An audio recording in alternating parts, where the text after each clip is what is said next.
और अब आपको सीधे लिए चलेंगे देहरादून, जहां CM Pushkar Singh Dhami press conference कर रहे हैं। क्या कुछ कह आपको सुनवाते हैं। 7 वर्षों में बहुत ही मैं कहूँ कि अभूतपूर्व काम उत्तराखंड राज्य के लिए हुए हैं। उसमें से मैं कई बार आप सब लोगों से चर्चा कर चुका हूं, लेकिन आज औपचारिक रूप से चूँकि प्रेस कॉन्फ्रेंस में आप लोगों के समक्ष में उपस्थित हुआ हूं, तो उसमें सबसे पहले जो हमारे यहाँ पर ऑल वेदर रोड हैं, उसमें कई हज़ारों करोड़ रुपए का यहाँ पर स्वीकृति हुई है, उसमें काम चल रहा है। इसी तरीके से भारतमाला प्रोजेक्ट, उसमें भी पूरे प्रदेश के कोने कोने तक और राज्य के सुदूर स्थानों तक जो है, और बड़े बड़े मार्ग, नेशनल हाईवे जिस तरीके से बने हैं वो पहले कभी नहीं बने थे, और इन 7 वर्षों में ही इन पर बहुत तेज़ी से काम हुआ है, और कुछ तो पूरी भी हो गई हैं और कुछ पूरी होने के कगार पर हैं।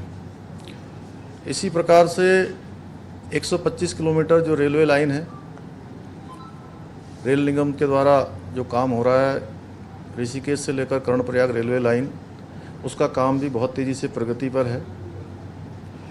ऐसे बहुत सारे सेक्टर हैं, अगर हम हर सेक्टर की बात करें तो बहुत अलग अलग है, लेकिन आज मैं केवल आप सबके समक्ष जो उपस्थित हुआ है, मुझे बताने में बड़ी खुशी हो रही है कि राज्य सरकार के प्रयासों से अभी जो लगातार यहाँ से डीपीआर बनाने का काम है, लगातार सर्वे करने का काम है, जो सेंट्रल CRIF के अंतर्गत केंद्रीय सड़क अवस्थापना निधि से राज्य सरकार को आज से 2 दिन पहले 615 करोड़ रुपया 42 सड़क मार्गों के प्रस्तावों को स्वीकृत कर दिया गया है। तो मैं इसके लिए उत्तराखंड की जनता की तरफ से 615 करोड़ रुपया 615 करोड़ रुपया स्वीकृत हुआ है central road infrastructure fund CRF, उसके माध्यम से। इसके लिए मैं उत्तराखंड की जनता की ओर से देश के यशस्वी प्रधानमंत्री नरेंद्र मोदी जी का एवं सड़क परिवहन मंत्री माननीय नितिन गडकरी जी का हृदय की गहराइयों से धन्यवाद ज्ञापित करना चाहता हूँ। देखिए, मेरा मानना है कि किसी भी राज्य की सड़कें जो है, वहाँ की आर्थिकी है, सामाजिक उन्नति है, आवागमन है, इस पर बहुत ज़्यादा उसका प्रभाव पड़ता है। पहले के समय में आप लोग देख सकते होंगे कि हमको दिल्ली से देहरादून जाने में भी कई घंटों का समय लग जाता था, और अभी लोग जो है सड़क से जाना ज़्यादा पसंद कर रहे हैं, बल्कि अगर मैं कहूँ तो हवाई यात्रा की, क्योंकि 4 घंटे 4.5 घंटे में मतलब अत्यधिक अगर समय लग रहा है तो 4 से 4.5 घंटे में दूरी पूरी हो रही है। इसी तरीके से आप हरिद्वार पहले जाते थे, यहाँ से हरिद्वार जाने में हमको 2 घंटे से भी ज़्यादा, कभी कभी 3 घंटे और उससे भी ज़्यादा समय, कभी जाम लग गया तो लगता था। आज ये दूरी 45 मिनट से 1 घंटे में पूरी हो रही है। ऋषिकेश से आप अगर 4 धाम वाले रूट पर जाएंगे, या आप कर्णप्रयाग की तरफ, श्रीनगर की तरफ, या गोपेश्वर की तरफ, या गैरसैंण की तरफ हम जाते हैं, तो उसकी दूरी स्वयं आपके सामने है, और किस प्रकार से अभी की रोडों का काम चल ही रहा है। इसी प्रकार से हम हरिद्वार से नगीना होते हुए, कोतवाली होते हुए और नजीबाबाद से जब हम जाते हैं धामपुर होते हुए, तो काशीपुर तक की दूरी, और काशीपुर से लेकर फिर उसके बाद, जबकि अभी काम पूरा नहीं हुआ है, काम अभी प्रगति पर है, कुछ बाईपास अभी चालू होने हैं, कुछ अभी जो पुल बन रहे हैं उन पर काम चल रहा है, लेकिन अगर हम वहाँ से लेकर सीधे रुद्रपुर होते हुए उधर से सितारगंज, नानकमता, खटीमा होते हुए टनकपुर तक जाते हैं, और टनकपुर से लेकर पिथौरागढ़ तक जाएंगे, तो सारा का सारा रास्ता इतना आसान हो गया है। रामपुर से जब हम जो है रुद्रपुर की ओर आते हैं, काठगोदाम की तरफ, और इसके अलावा मैं आपको बताऊं कि अभी हमको ये 615 करोड़ रुपया तो इसमें CRF में मिला ही है, इसके अलावा 32,000 करोड़ रुपए की भी और स्वीकृतियाँ हमको प्राप्त हो चुकी हैं, जिसके लिए जल्दी ही मैं देश के प्रधानमंत्री जी से और सड़क परिवहन मंत्री जी से अनुरोध करूंगा, उनका शिलान्यास अभी इसी साल होना है। 32,000 करोड़ रुपए के बहुत सारी स्वीकृतियाँ हैं, जिसमें हमारा एक जो बड़ा रोड है वो ये वाला यहाँ से दिल्ली जाने वाला जो डाटकाली से शुरू होगा, एलिवेटेड रोड, हाँ न्यू सड़क जो आ रही है, उसका भी पैसा स्वीकृत हो गया है। लगभग 12,000 करोड़ रुपया उसका भी स्वीकृत हुआ है। 12,000 करोड़ रुपया स्वीकृत हो चुका है। और 20,000 करोड़ रुपया अन्य सड़कों के लिए, जिसमें हमारा बिलासपुर का बाईपास है, काशीपुर का बाईपास है, मुरादाबाद के पास का बाईपास है, काठगोदाम का बाईपास है, अन्य। और आज जो ये 615 करोड़ रुपया जो स्वीकृत हुआ है, उसमें एक तो अब मैं देहरादून से अगर यहाँ शुरू करूँ तो जोगीवाला लाडपुर रायपुर रोड, ये लगभग सहसधारा क्रॉसिंग होते हुए खैरी मानसिंह के निकट से 14 किलोमीटर लगभग है। एक तो ये इसका चौड़ीकरण और सौंदर्यीकरण का काम स्वीकृत हुआ है, 4 लेन का। इसी के साथ साथ विधानसभा क्षेत्र जो हमारा टेरी गढ़वाल का नरेंद्र नगर है, इसमें भी लगभग लक्ष्मण झूला के समीप से लगभग 132.30 मीटर स्पान का एक जो है पुल भी जो है यहाँ पर स्वीकृत हुआ है गंगा नदी पर। और इधर जो हमारा रुद्रपुर है, रुद्रपुर के पास भी जो है दिनेशपुर, गदरपुर, मतकोटा, नारायण परगई कहाँ है उनके, तुम्हारे घर के पास से वहीं का है। तो ये मतकोटा से लेन पेव्ड और शोल्डर सहित ये लगभग 21 किलोमीटर का ये रोड जो है स्वीकृत हुआ है, जो लंबे समय से इसकी मांग थी। मैं ये लगभग ऐसे मैं आपको बताऊं कि लगभग ये हमारे जो है 42 रोड हैं और पुल मिलाकर हैं। लेकिन ये प्रमुख मैं इसलिए बता रहा हूँ कि थोड़ा मैंने भी अभी देखा, पहले देखा तो इसी तरीके से हमारा जनपद पिथौरागढ़ में जो है गुप्तड़ी पाताल भुवनेश्वर मोटर मार्ग है, जो राइटिंग क्वालिटी सुधारीकरण का कार्य है, इसमें लगभग 8 किलोमीटर का है। ऐसे ही कुमाऊं और गढ़वाल को जोड़ने वाला ये मरचूला, सरायखेत, बैजरो, पोखरा और सतपुली बाढ़ घाट, घंडियाल, कांसखेत, पौड़ी राज्य मार्ग संख्या 32 के किलोमीटर 195 से लेकर किलोमीटर 242 तक बीएम और बीसी द्वारा इसको जो है ठीक किया जाएगा। ये लगभग 47 किलोमीटर का मार्ग है। तो ऐसे प्रमुख जैसे इसी प्रकार से ये उत्तरकाशी को हमारा जाने वाला जो सुवाखोली, अलमस, भवान, नगुन मोटर मार्ग है, ये भी जो है पूरी तरह से सुधारा जाएगा। इसमें भी लगभग 61 किलोमीटर का मार्ग है। ये आरसीसी पुल का भी इसमें निर्माण किया जाएगा। किलोमीटर 1 से लेकर 61.50 तक का ये मार्ग है।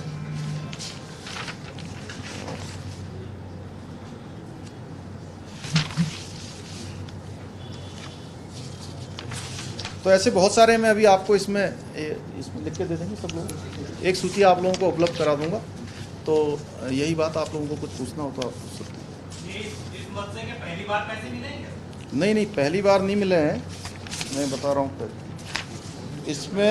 इसमें जो है ये केंद्रीय सड़क नीति के अंतर्गत जब से राज्य गठन हुआ है 2017 तक 17 वर्षों में 614 करोड़ रुपया कुल मिला है। ठीक है, कितना? 614 करोड़। और अब जो 2017 से लेकर अभी तक पिछले 4 सालों में 1124 करोड़ रुपए की स्वीकृति अभी तक प्राप्त हो गई है। अन्य भी जो अभी हम लोगों ने, हाँ, इसे मिला के 4 साल। ज्यादातर प्रोजेक्ट चौड़ीकरण के हैं, मतलब ब्रॉडनिंग के और उसके हैं, तो इनकी सारी बाकी क्लियरेंसेस मिल गई हैं क्या एनवायरमेंटल या इनके सारी तरह? हाँ, वहाँ पर जो भारत सरकार को जाती हैं वो पहले क्लियरेंसेस होकर ही जाती हैं। आपने 1124 बताया, 1124 करोड़ ये 4 सालों में मिला है। हाँ, मैं वही बता रहा हूँ, 4 सालों में ही बताया मैंने। पहले ये जो योजना बताई है एनएच की है सर, केंद्रीय सहयोग से होगा सर। लेकिन राज्य सरकार की बात करें तो देहरादून की बात आप नहीं चलूंगा, देहरादून की खास बात नहीं कर सकता। तो देहरादून में 4 साल में गड्ढे तक नहीं भर पाए सरकार। अब भर देंगे ना, पैसे मिल रहे हैं ना।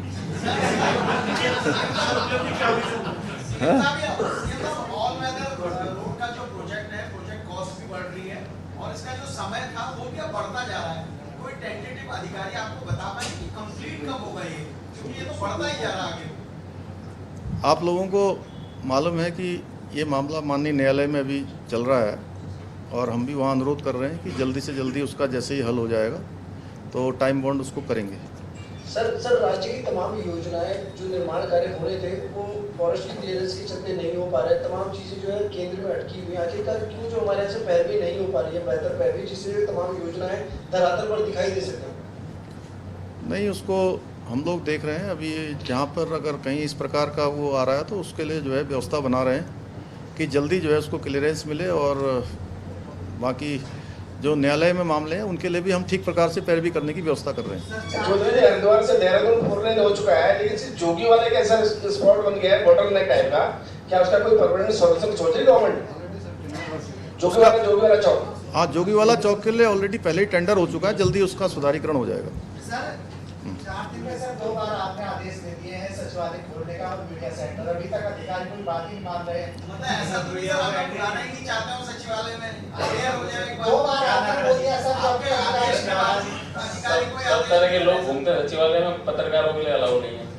नहीं, उसको हम लोग उसको अलाउ कर रहे हैं। वो क्या है कि जो मैंने आप लोगों के सामने जो वो बोल दीजिए सर, तीसरी बार आप बोल रहे हैं। नहीं, वो आज उसको जो है नहीं, पहले आप मुझे बोलने ही नहीं दे रहे हैं।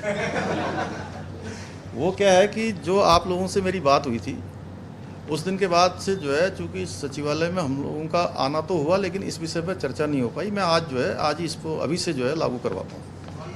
ठीक है, ठीक है, धन्यवाद। एक सवाल सर आपने रोजगार को लेकर बैठक रोजगार को लेकर आपने एक बैठक की। देखिए, मैं हमेशा से ये कहता हूँ कि जो सरकारी जो रोज़गार है वो बहुत सीमित है। यानी कि वो हम लोगों ने जो पहली कैबिनेट करी थी और उस कैबिनेट के बाद जो जानकारी जुटाई गई, विभिन्न विभागों से सूचना मांगी गई, उसमें हमारे सब मिलाकर लगभग 24,600 के आसपास जो है जो पद खाली हैं, ऐसा करके एक आंकड़ा आया है।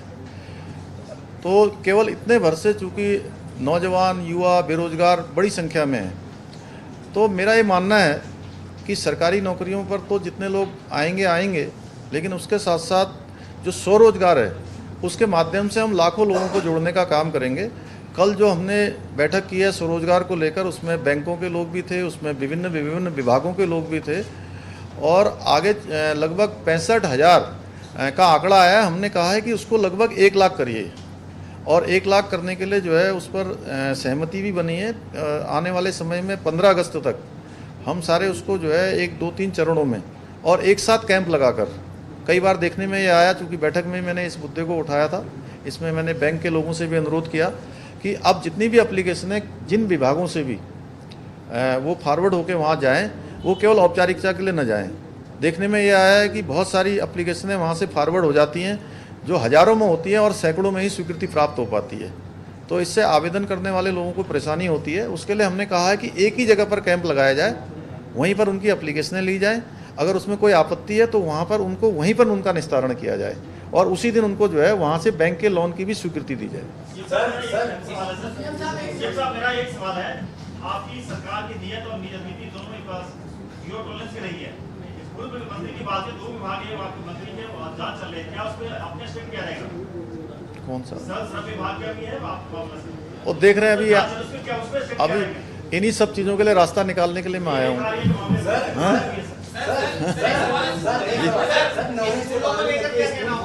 हाईकोर्ट में याचिका दायर हुई, उसके बाद हाईकोर्ट ने कहा सरकार जवाब देगी, क्या एसओपी जिस तरीके से जारी की गई, स्कूल में क्या तैयारियां हैं, क्या रहेगा सर?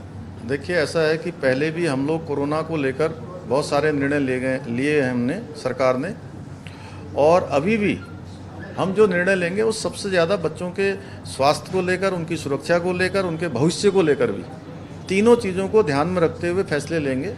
और उसमें हमने जो फैसला किया है वो पूरी तरह से हमारे जो नौनिहाल हैं, जो हमारे आने वाले भविष्य हैं, जो हमारे बच्चे हैं, उनका हर प्रकार से जो है विकास होना चाहिए, मानसिक विकास भी उनका होना चाहिए, लेकिन सुरक्षा भी जरूरी है, उसका भी ध्यान रखेंगे। वंदना कटारिया के साथ सर जो जातिगत